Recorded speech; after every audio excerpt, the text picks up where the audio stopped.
Hi, Winston, Leland, and Lorelei. I have a good story for tonight. It may have to be in more than one part because it's kind of a long story, but it's called Mr. Reginald and the Bunnies. Oh, there's a school bus full of bunnies. Mr. Reginald is a rabbit who lives under Mrs. Paddock's porch in a quiet neighborhood full of old houses. And he's not noisy at all. He is the headmaster, which is kind of like the principal, of the Hutch School for Bunnies. And he likes everything to be just so. When Mr. Reginald went to his mailbox on the last day of school, he found a letter from his sister. Imagine his surprise when he read her request. Dear Reginald, would you mind having Oliver, Mally, and PD come for a visit during spring holiday? You'll find them to be quite helpful bunnies.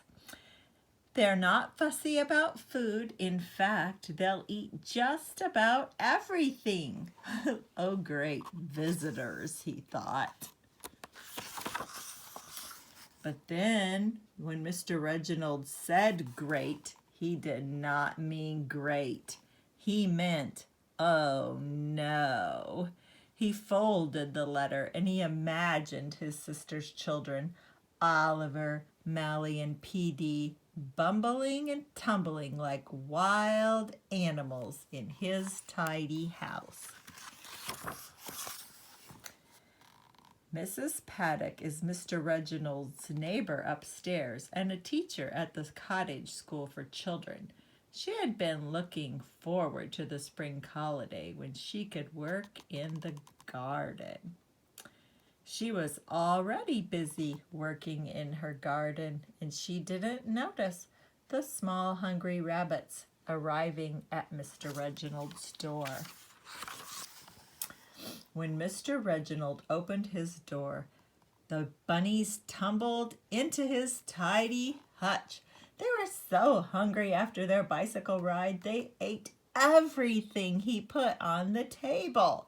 They banged and bounced and bumped into everything that had been arranged just so.